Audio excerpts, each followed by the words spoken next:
Hello and welcome to the Forward Podcast. We're so excited to be with you this week, and we have got a big surprise for you guys. This is like a popcorn podcast. Oh, the old popcorn podcast. Do you remember when we used to say popcorn preaching when we were teens? Do you remember that? Yeah, what was it?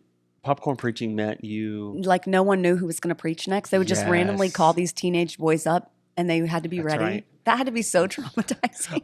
I remember, yes, we did it on a watch night service. You remember watch night services? Yeah. We did. It was done a lot, those. Yeah, In the, I remember Mom and Dad brought us to one of those, and that was those it. were terrible. I only remember one ever. Sorry if you still do them. They were so awful. We actually need to have my dad on here to talk through why he never wanted to do it ever again after Really? that one. Yeah, we were young in Charlotte, North Carolina, and I guess it was. We watched Sheffy so many times. That's what Dad said. They Yeah. watched Sheffy. He's like, I fell asleep with a bunch of random people.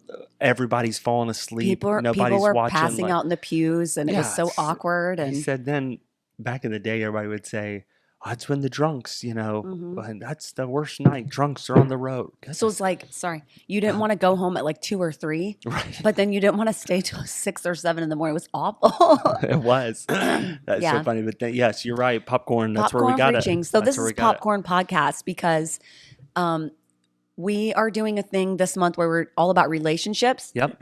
And so for our relationship, we like to keep each other on our toes. So we're going to do topics this week and next where I get to pick the topic and I get to kind of interview him and ask him questions. And you didn't know what it was. No. And you don't know what the questions are.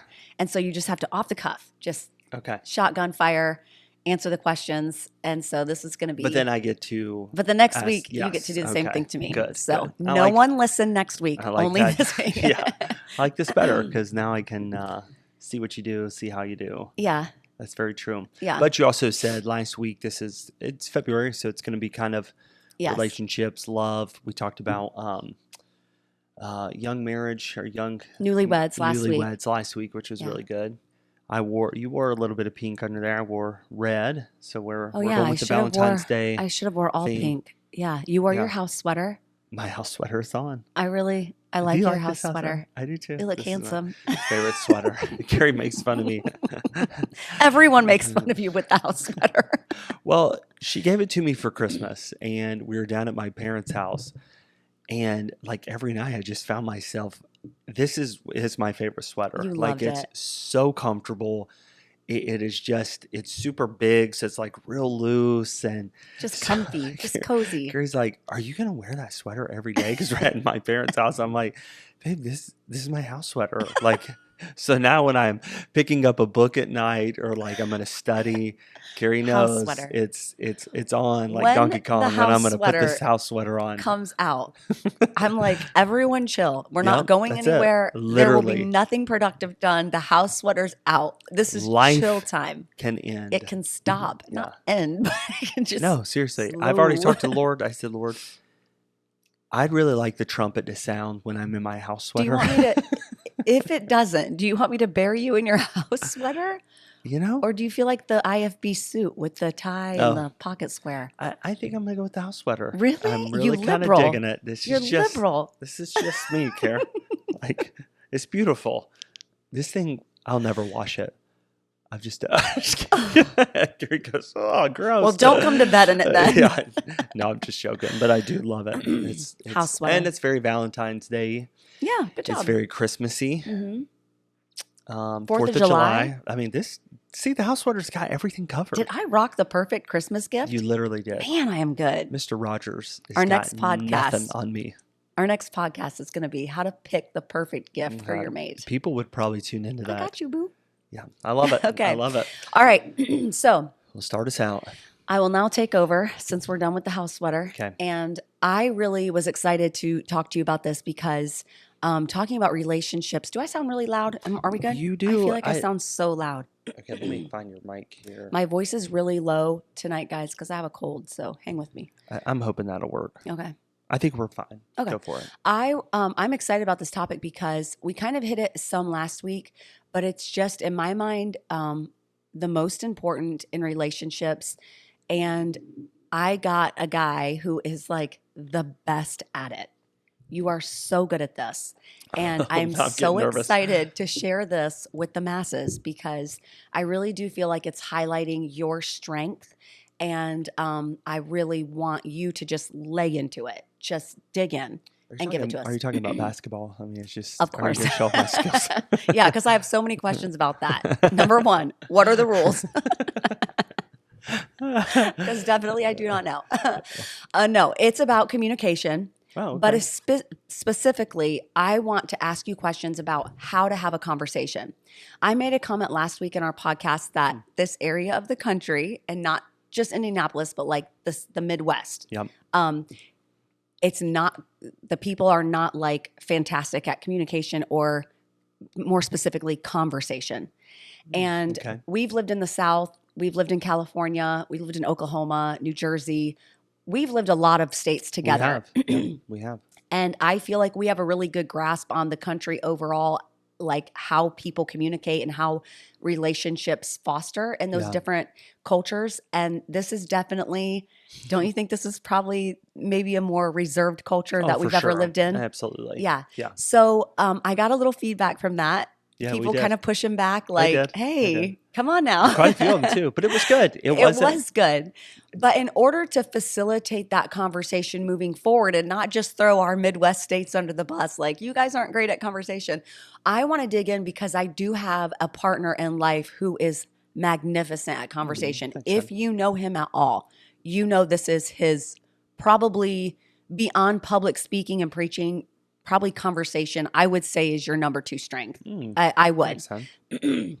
And so I want to gift the masses with the blessing of your Oh, wow. thoughts on this. Okay. So it's easy, right? Easy. So, Not how bad. long do you want me to talk? If you ask a question, do you want a time limit on it, or you just I just feel fill like in? the people want to know. Okay? So give them the juice. Don't hold back. Okay. If it's fast and you don't feel like you need to elaborate, then that's fine. You just do your thing, boo. Okay. Do your thing. All right. So this specifically applies to relationships really well. But my husband's a pastor. So he has talked to a myriad of people in all walks of life, all ages. He's preached to teens, junior camps, name it.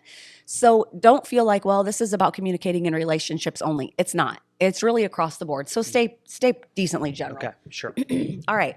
So having a good conversation, being a good conversationalist, number one, how do you get started? You walk in a room, you don't have like your best friend to run to right there. Yeah. You've got to start a conversation with someone, known or unknown. Give us the juice. Like, how do you get started?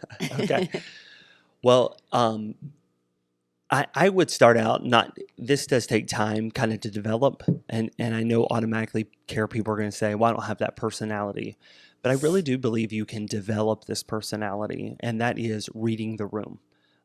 Being able to very quickly look around. And I think you're a great judge of people, and so am I, but I can read people pretty quickly. Mhm. So I can walk into a room if I'm nervous, I'm an introvert, I don't know very many people, I'm going to look for someone who is probably around the same. Okay. Someone who is, I walk into a room, I don't really know anybody, so I'm going to scan the room real quick, and I'm going to find somebody that, if you have a group of 3 and they're all laughing, that's not a great, you're going to be a fourth wheel. You're going to walk in there, so you don't want to interrupt. They're having a Okay. good time. So you're trying to find somebody who very quickly you can adapt to, and they're going to be open to a conversation as well. This happens to me often preaching at youth camps. I don't know a lot of people. I'm there by myself. Mhm. It will happen if you're part of a local church. It's going to happen when you walk into like a life stage group or like a Sunday school class, and you walk in and you're a little bit later to the party and everybody's kind of already grouped up. This takes place in those type of scenarios at work, a work party. Read the room very quickly. And I try to adapt to people who are not already super involved in a conversation.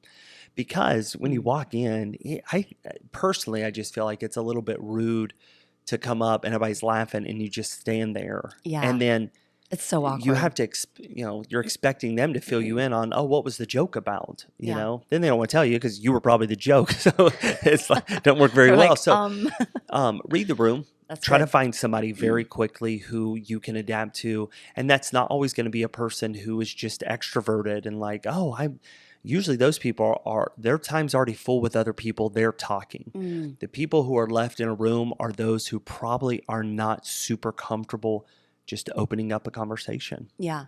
And I would say too, um,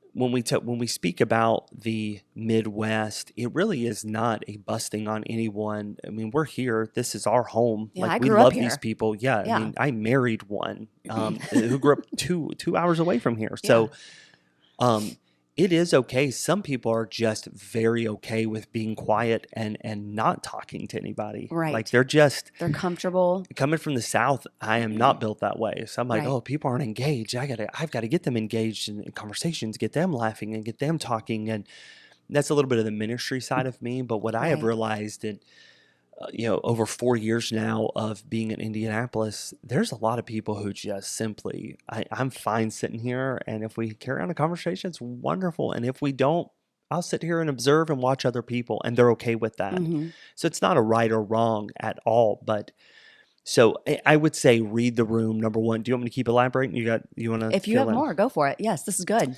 Then I would say come in and have at least two questions that you can automatically ask. Yeah. Everyone's go-to is how you doing? Unfortunately, there's a lot of people, especially the people who are left in a room, are probably going to answer fine. How are you? Hmm.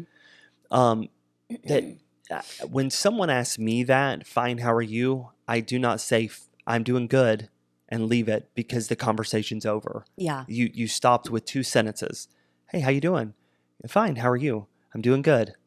Great. That's it. Like you're done. Bye. So when I ask someone, hey, how you doing? They say, fine, how are you? I start automatically in with what I'm going to say. Well, it was a super tough week this week, but you know what? God's good and got us through. Man, you guys were at that game the other night. Were y'all as tired as we were? Well, see, now the conversation's developed and it's not Has a just path. this. Yeah, it has a path. It's not this super official, I'm fine. How are you? Good. Okay. Well, we'll see you later. That's just so annoying. Like, have a conversation, carry a conversation. But most of the time, I realize people are not, if I ask them how they're doing, it's not going to be a big conversation starter Hmm. to where I just know I'm going to have to light the match. And after that, I'm going to be the one responsible putting the kindling on for a while before the fire gets going and they're warmed up Hmm. to be able to hit this ball back and forth and to be able to talk and carry on a conversation. Yeah. And so I would have two or three in my mind. I usually do. I don't think about what I'm going to ask them. I just know what I'm going to say. Okay. Because they're not. Hey, how you doing? I'm great. Good. How was your week? It was fine. Good. You guys been busy? Yep. Okay. See, they're just not a good conversations. Yeah. So I automatically know as soon as they hit the tennis ball back to me, look, it's in my court now. So I'm gonna fill you in a little bit on how this conversation is gonna go, and here's how it's gonna go. I'm not doing great, or I'm doing really well. We had a busy week. We just got back from traveling. Has your kids been doing okay lately? Like we've had a lot of sickness, or man, that teacher gave a lot of homework, but I'm so thankful they changed the grading system. Did you see the game the other night? Oh, you're not into football? What sports are you into? See, you just automatically, the flow is I could talk about my life all day long. And then it gives them permission. Oh, I can talk about my life too. Yeah, we have kids in school. Oh, we actually have been sick. I am watching the Super Bowl this week. It opens up that field. Yeah. You don't have to know them well. Like, oh, I know they're a runner. Oh, I know they're a homeschooler. Well, I know she doesn't like fill in the blank. You know what I mean? But we know ourselves and it will open it up. And I think there's a few cheat codes too. This is just ministry talking. I mean, and it goes along with what you're saying. Like, if it's old people, they love to talk about the weather. It's a great one. That's your opening line. You make it through this rain okay? You got 5 minutes out of the weather. Right. Just start off. And that gives you time to think of more. Right. If they have children, how are your kids? If it's a mom, you got at least 5 minutes, maybe 10. If it's a newlywed, they're like, just find the most obvious thing, their life stage. Yeah. And again, this is ministry, you and I mean, we're Right. just find the most obvious thing, I think is is good, which is Again, what you're saying. you're reading the room, you're asking the right question, but Yeah. again, don't expect people to answer back long answers. This Yeah. is where people get frustrated in conversations because it's, yeah, so how's married life? Oh, it's great. Yeah. So how long you guys been married? About 2 weeks. Yeah. Well, Yes has it or been great? no. Yeah, it's Yeah. one answer back. Yeah. That's why I feel like don't get frustrated. If you're asking questions, like this is not 20 questions and we're done. You have to talk about yourself.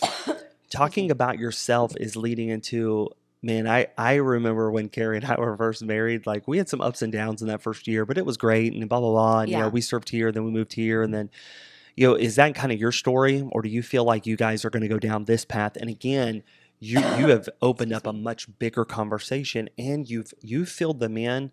I'm not walking away with you being not rude, but just one or two answers. Fine, good, I'm great, good. That's why that's why we get very frustrated. It's like, well, they just won't talk. Okay, well, give them permission to talk. Yeah. Give them permission to, here's my life, and I'm being vulnerable right now. And since That's I'm good. vulnerable, I'm giving you the opportunity to do the same. Yeah. And after 30 seconds of that, remember your kindling's going. Now a fire's going.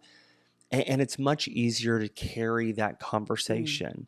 And then it's not awkward either. Like, how you doing? Good, great, okay. Well, Yeah. I'm gonna go over here and talk to somebody else. I don't like that stuff at all. So you're saying open with some things about yourself and kind of show the path that you're wanting to take in the conversation. Yes. And lead them down. Like, it's okay that we Yep. talk about ourselves, but not too long, because then you follow up when you're done with, like you mentioned a minute ago, something about yourself. And then, was that your experience? Yep. So you kind of like hit it over to them. You have. You don't just stop. And you've given them permission. You At that give them- point, what okay. I have found, Kara, honestly, 90% of the time, they're going to open up a conversation. Yeah. There will be those people that just don't. They're not interested. They're mad. They just had an argument with the spouse. They don't like the manager, wherever the situation's at.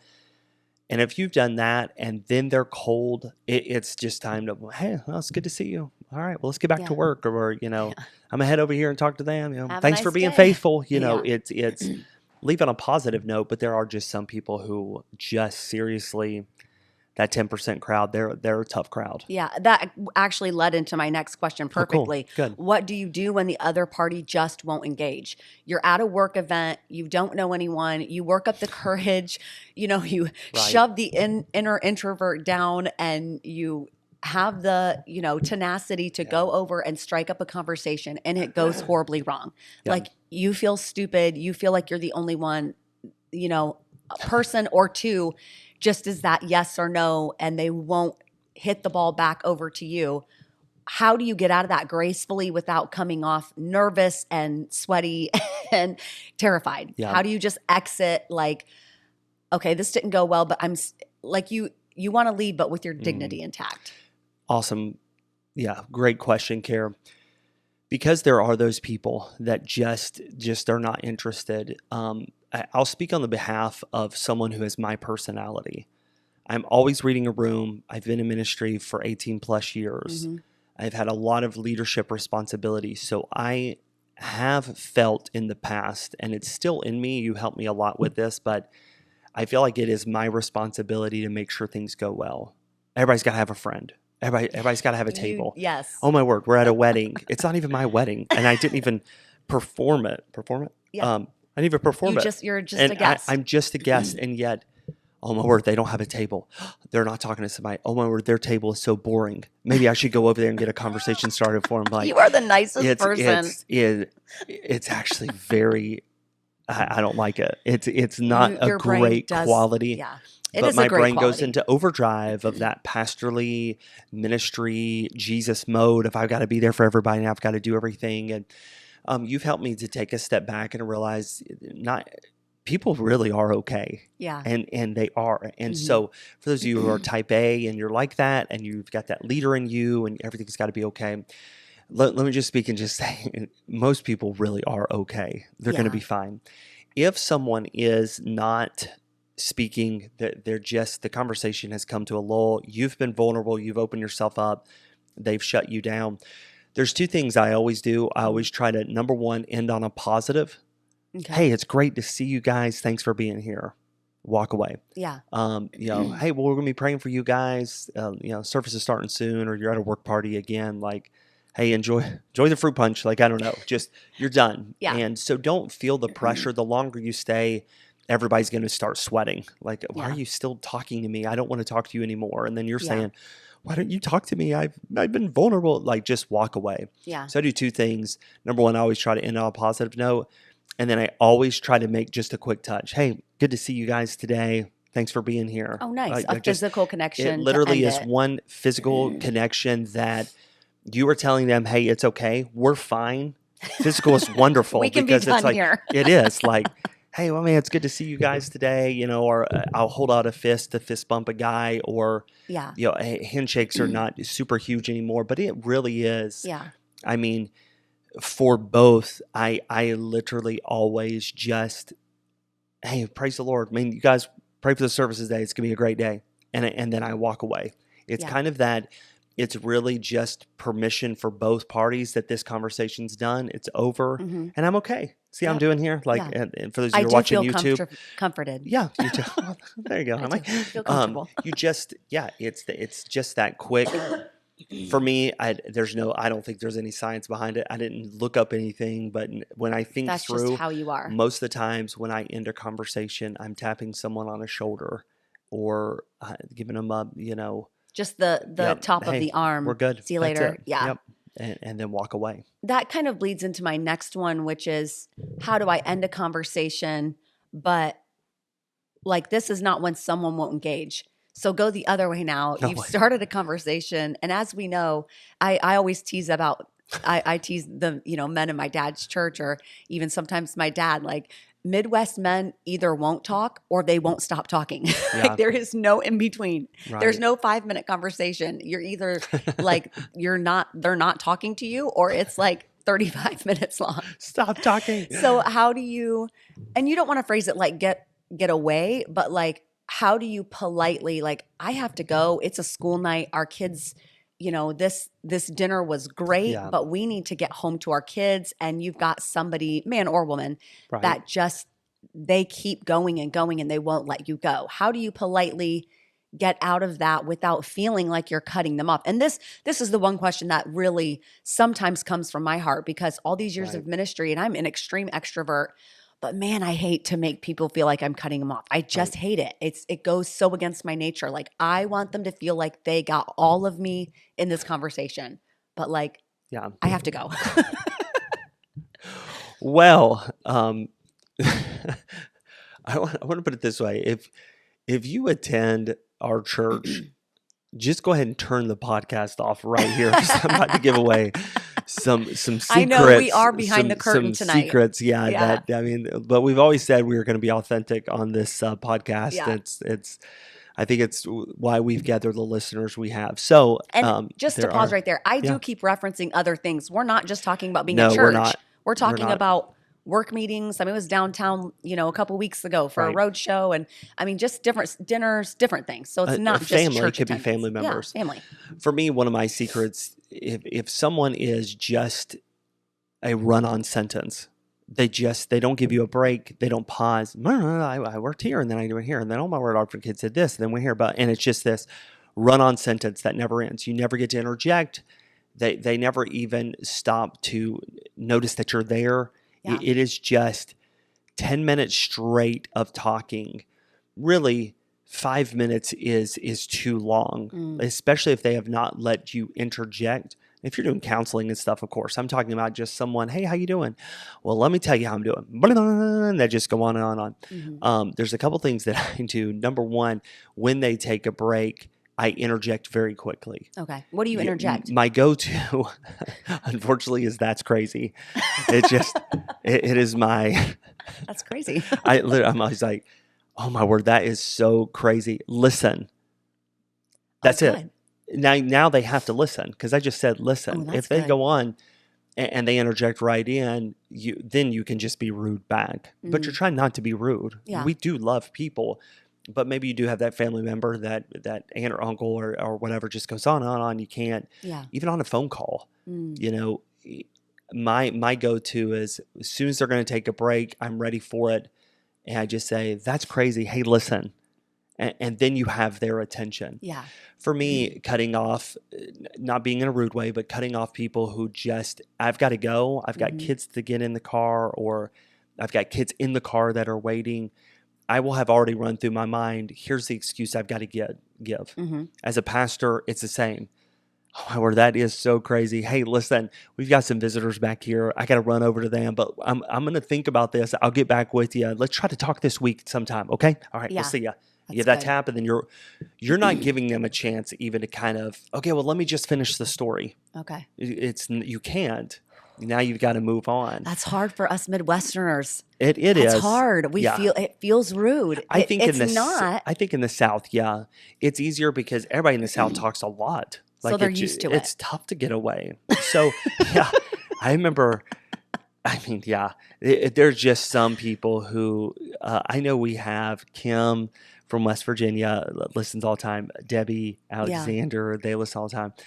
And so when I say this, they're automatically going to know exactly what I'm talking wait. about. Yes. But Lonnie Jesse, remember Lonnie? I love And Lonnie would Lonnie. never listen to this podcast, so I wouldn't care if he did, because I would tell him. Oh, he Lonnie knows was it. one of our favorites. He knows it. I loved Lonnie Jesse to death. He was an amazing man. But let me tell you, for an older man, he would not even take a break. I don't know how. How you doing, buddy? I'm going to tell you about this. And he'd go in, and I'd be at the back of the church, and my back is hurting. I just preached for 40 minutes. Like, I am sweating. I'm dying. And he is going on about the fish and his Lonnie. cabin. Yes. And he was one very of the, interesting. He was. Like, a lot of it was so interesting. I would give him the biggest hug if he walked in the door. We got to get back to West Virginia just to hug him. But with Lonnie, that's where you get the practice of, Lonnie, that is crazy. Hey, listen, man, I've got 5 kids under 5 years old. They're all in the car. Let's pick this up this next week. All right, brother, we'll see you. Love you guys. Yeah. And you're already walking away. Yeah. So you just do it. Like, you might inwardly, and for all of you who grew up like I did, we're here, we would die before we, made somebody like feel like we were rude. But I mean, you have to. For those Sometimes of you, you just have to. For those of you in the ministry, you are under a microscope. Yeah. So there are those you do need to give the time. This would never be a story about, I had massive abuse this past week. Pastor, I'm pouring my heart out. I'm talking about, that's true. It's just somebody who's got a nervous tick, and they're just talking through, and they don't know how to stop. They don't know how to carry a conversation. Yes. That's who I'm talking about. And Kari and I make such a great team at church because on average, we're pushing 400 at church now. Mm-hmm. And a Sunday morning, I probably speak to 150 people. You do. I've probably had a short conversation with 150 plus of those people, and that's not exaggerating. Yeah. How many do you think you do on average? And be honest, it's not a bad thing. Yeah. No. Maybe 20, 30? Yeah. I was going to say 16, 17. Okay. So, but that's where we make a ministry team is people want to see the pastor, and they want to view the pastor's wife. They want to see you. You're out there. Yeah. For some reason, I've just built in a mechanism that I can hit a lot of people. Let them know I can't do it's it. good for you to be here. I'm so glad you're here. Same thing I can pray for. Great. I'm moving on family to family to family. And I think that's why we make a great team, Kari, because you can carry on a very deep conversation. Yeah. Most of the counseling we do comes through you because you found out first. Yeah. I think when people want to be seen and want someone to know they're there and feel appreciated, they come to you. When they want, let's sit down, tell me about it, they come to me. Most of the time. And sometimes there's crossover there too. No, I would say that's well But if said. someone walks up to me at church and wants to talk, I typically will say, let's sit down here. And the whole world goes away. They're the only person in the room.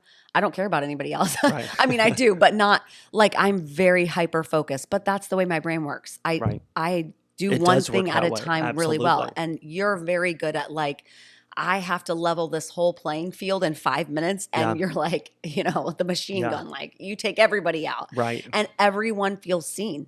and Right. greeted and acknowledged that they were there. And I love that. We are a good team in that respect. I love it too. Yeah. I think it's wonderful. Yeah. The Midwest in me could not just, hey, how are you? Good to see you. Hey, how are you? Like, Yeah. I'm like, if I ask someone how they are, I want to know. Give Right. it to me. Right. Tell me the whole thing.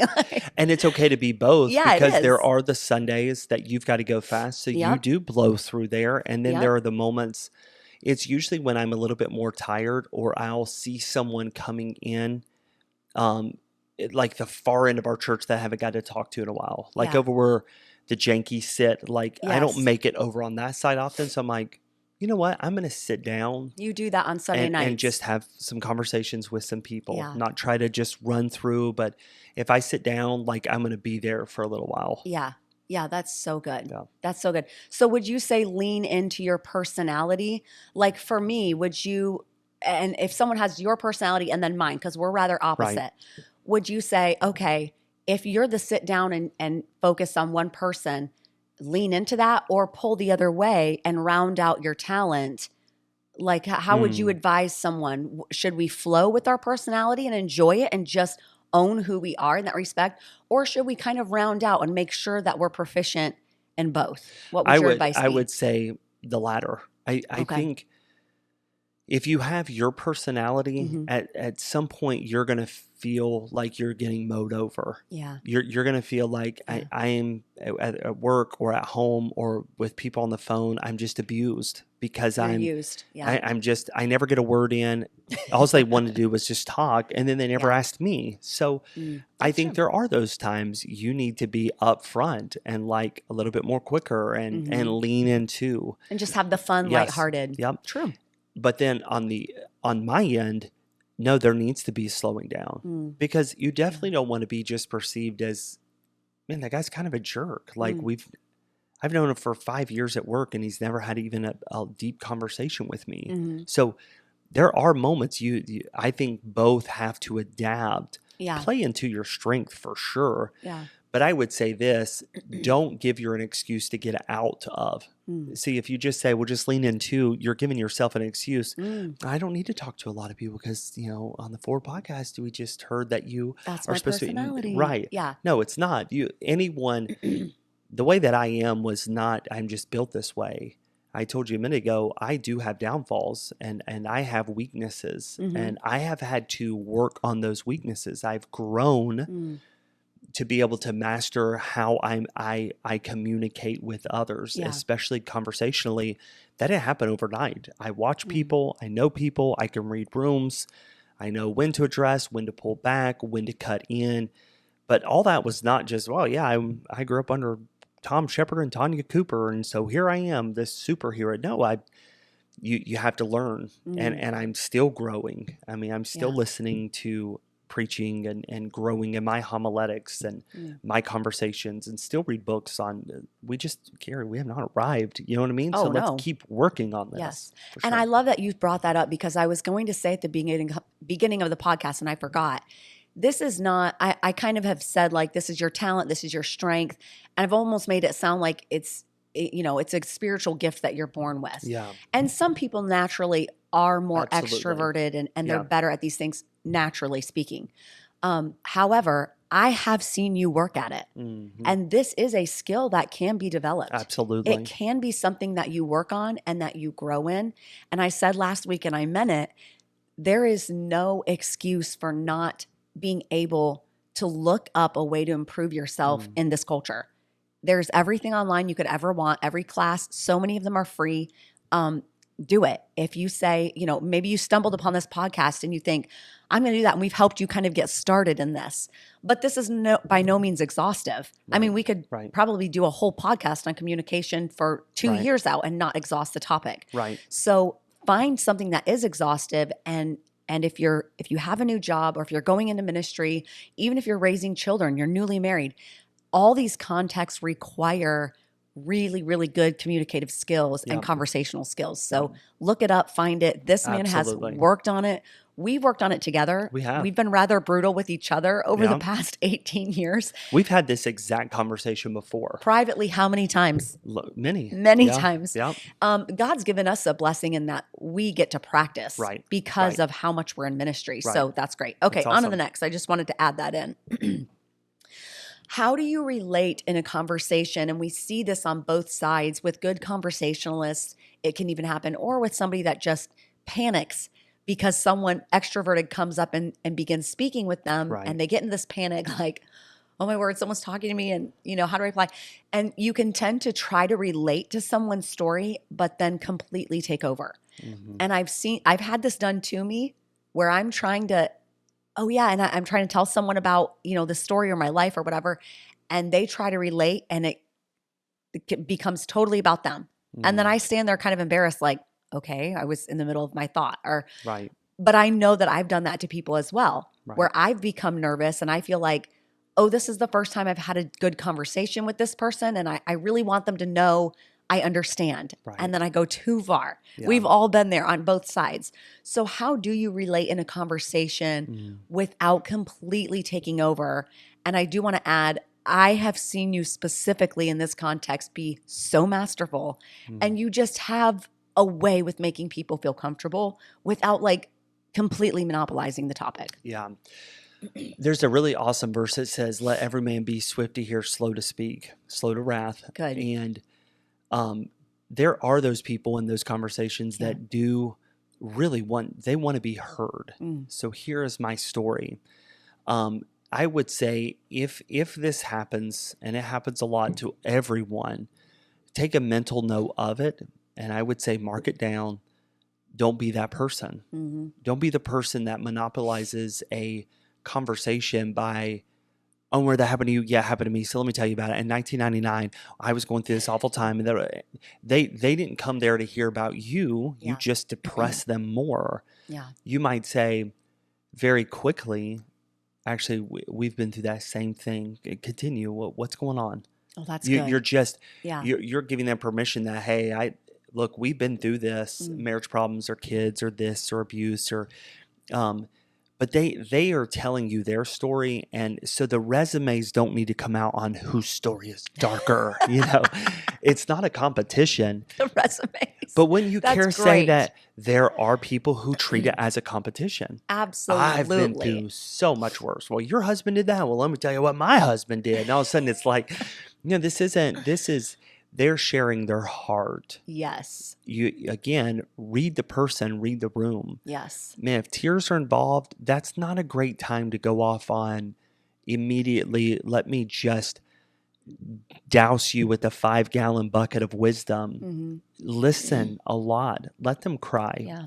I used to, you really helped me with this. When people start crying, I get I used to get nervous and like awkward and like, okay, so I have to say something, cute or funny, or like, we got to change the subject, or, Yeah. and you helped me by watching you that women, when they start crying, they're not done talking. Oh no, Yeah, they're just getting started. Yeah, literally. That's the beginning. The ignition switch just came on. The engine's not even going yet. True. So I have learned in many hours of counseling, when a woman starts crying, it's not a time for me I'm going to step in right here. I'm going to show you exactly from scripture what needs to happen. No, I just sit back. Yeah. Yeah, it's okay. Yeah. It's okay. You're reassuring them. It's okay. Get them a tissue. You're safe here. Yeah. Yeah. Go on. Okay. Take a deep breath. Whenever you're ready. Yeah, exactly. Yeah, you do that. That's good. That is learned behavior for sure that I've learned from you. And so that awkward, when somebody does that, we had a conversation recently, and this is nobody from our church, is nobody would know, but we were having a conversation and they interrupted like 2 or 3 times me, and we're having a conversation with them. And I remember you kind of just looked at me like, oh, okay. And it's awkward. Like, okay, I wasn't done talking, but go ahead, share your feelings. Okay. Then it comes back to me and I start talking and they interrupt again.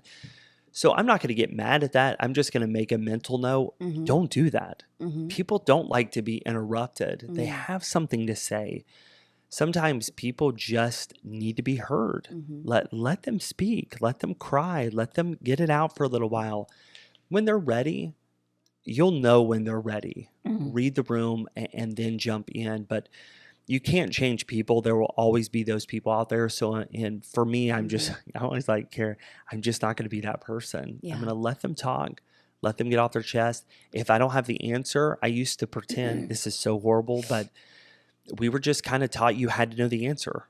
Yeah. Like you had to have the perfect marriage, you had to have the perfect kids, and you had to know the answer for everything. Like you're 26 and you pastor a church. You've been to Bible college. You should know everything. And Yeah.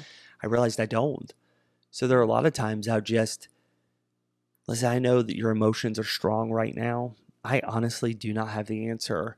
If you don't mind, let me pray about this. I'm going to talk to Kari. I'm going to get her input on this. And can we set up a time to go grab coffee and maybe, or let me call you this next week and let's see if we can talk about this more. Mm-hmm. And most people just end it there. Yeah. That'd be great. Yeah. Yeah. Thomas, thank you so much. That would be so perfect. Yeah. You've given permission now to speak into their life, but you don't have the answers. Nothing's coming to you. You might say something that's foolish and hurt this situation even more. They do not want to know what you went through. You can tell them, Yeah. hey, I've been in the same storm. This exact thing happened to me. So let me pray about some advice that I can give you. Yeah. You're not dominating that conversation and That's like, good. I am the spiritual person that can help. No, just Yeah. they need to cry. They need to talk. Yeah. And I think when we got a little bit older, we started realizing the letting them get everything out and cry and feel safe to do so was the therapy. It was. Like for a long time, we thought our advice after all those emotions was the therapy. Yeah. Turns out, no. It wasn't. You're right. Turns out a lot of times it's just the therapy so and the right. healing comes in just sharing the thoughts and the emotions with someone with whom you feel safe. Yeah. And I will say, again, we tend to it's so easy for us to speak from a perspective of ministry, but from a perspective of marriage, from a crier, okay? I'm a crier. I cry extremely easily. My physical body does not handle a fast, intense emotion. Yeah. So I cry when I'm angry. I cry when I'm nervous. I cry when I'm passionate. Mm-hmm. My body just can't handle that sudden emotion. If I feel it very quickly, it just comes out as tears. But it's not a long cry. It's not like, 30 seconds. Like, it's a very quick boom, not a blubber. tears. It's not a blubber. I love that word. Hashtag blubber. Yeah, it's not. It's a very quick emotion. You dry up and then you move on. It's the way my brain cannot process that intense emotion that quickly. Yeah. So it has to shed some of it so I'm okay and I don't freak out. Right. And we've learned that over the years that tears don't always mean panic. Right. Tears are just a way of processing an intense emotion very quickly. Yep. And in our marriage, we had to learn that. I think early on in our marriage, it was as soon as I would tear up, as a man, you would say your brain would say, make the lady stop crying. Right. Whatever we have to do to shut this down. Right. But then I felt no, I'm just getting started. Right. This is when I need you. Yeah. And you learned that very quickly. And it was, I remember literally, I think we were still in Ohio, which was the first place we lived after marriage. I remember getting really upset about something and you just walked over and hugged me and just held me. And it was no words. You just held me. Right. And then I felt safe to say blah, blah, blah. And I cleared it up and I was able to communicate well. And so even in a marriage, this can be really helpful. Absolutely. That, exactly what you said, just give that person space. I love that. And I don't even think we have really talked about that specifically, but we've learned that so strongly together. It's okay if you have a spouse that gets really emotional, man or woman. Absolutely. Let them process that way and just be there. I love that too. Yeah. That's been so good in our marriage. Yeah. We got to wrap this up. You want to get one more? Yeah, one more, the last one. And you kind of already talked about it, and this one can be funny, but not specifically me. But if I'm talking from the perspective of an introvert, which I am not, but I hear they feel physically awkward and they get, we talked about, getting sweaty and panicky, and they don't know what to do with their body. The gestures feel forced. And I've seen people struggle with this before. They get really red in the face, or you can see them shake, or, these conversations that to us feel so natural and simple because we're very outgoing naturally, to some people puts them in an absolute panic. Yeah. And I'm kind of smiling because I really don't know how that might feel. So how do you make someone feel comfortable in that situation and bring that level of panic down? Or if you're that person, how can you process that well to where you can just go up and talk to someone without having an absolute heart attack? Yeah. Well, there's two things. I think there's the side of the introvert first. Let's speak into that for a second. I'm actually going to share something I probably have. I don't even know if you know this. Do it. I'm Yeah. so excited. No one. Actually, I think one of our twins knows because I What? talked to her one time a long time ago. So I'm going to share something. I do something. You ready for this? I cannot wait. I am breathless. I always have a chapstick in my pocket, and it is not because my lips are chapped. You are a fidgeter. Yep, Honey. I do. That's why Are you really? that's why I carry the round one I paid $13 for. Because I do. I don't like my hands in my pocket, but I do not like just standing there With nothing. with nothing. I 100% of the time have a chapstick in my pocket, and you're shocked, huh? I just thought your lips were so dry all Nope. the time. That's why I never go anywhere without a chapstick. I can Is pull a this chapstick why? out and twist it in my hand and be totally comfortable no matter where I'm at. I am speechless, and that's hard Isn't to that do. funny? Is this Yeah. why you took my white elephant gift from Shannon last year? Absolutely. The little tiny chapstick? Yep. I have a whole drawer of them. But the round one really is the best because you can sit there. But I can feel That nervous very, energy. yeah, I can feel very comfortable. I have a pen in my hand, but I can feel comfortable with like, how you guys doing? You can squeeze it. If it's awkward for a second, that pressure that you're putting there.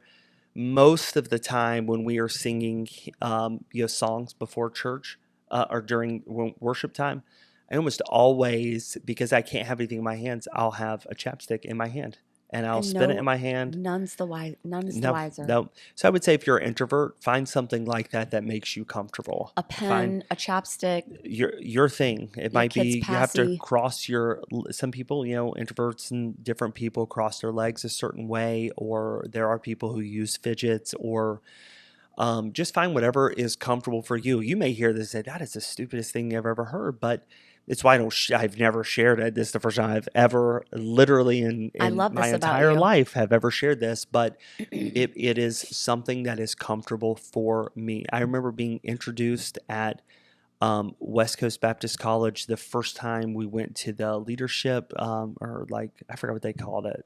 Leadership conference? No, but it was where all the staff would come together. Oh, yeah. Like a staff retreat? Staff retreat, yeah. Yeah. Staff advance, I think they called it. And Oh, yeah. I remember he called, Dr. Chappell called you and I up on the stage. I remember this specifically because they would introduce all the new people. Oh, yeah. And I reached in my pocket and did not have anything. And I Oh, remember getting in honey. a panic, like, Is that why you squeezed I my do? hand off? Yeah, that's Is that why I'm crippled to this day? Did I just crack you up? I'm like, you'll be my Burt's Bees for today. No, for real. But it's one of those, again, I don't like just standing there with not Nothing. holding anything. And so to some people that just sounds crazy, but everybody has their thing and be okay with it. Like, just be fine with it. I love this about you. On the other side, if you come up to someone, you could just tell they're not comfortable being around you. I'm just telling y'all, everybody needs to try this. Physical touch goes a long way.